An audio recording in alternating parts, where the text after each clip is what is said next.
How to verify your ID in Shopee. Hello everyone.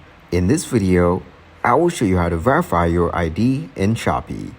Start by opening your web browser and next type in shopee.com in the search bar. Once you're on the Shopee website, look for the download button.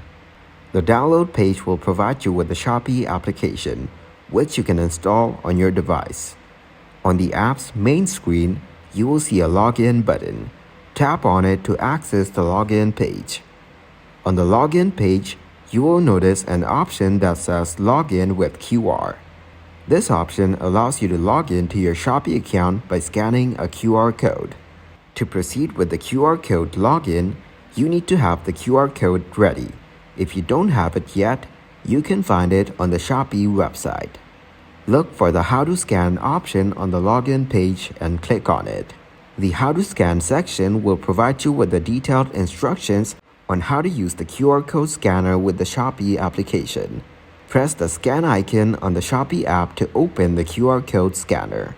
After a successful scan, the Shopee app will verify your ID and log in to your account. Thank you guys for watching this video. Hope you got some value. Make sure to like the video and subscribe to the channel to get notified for new videos. See you in the next one.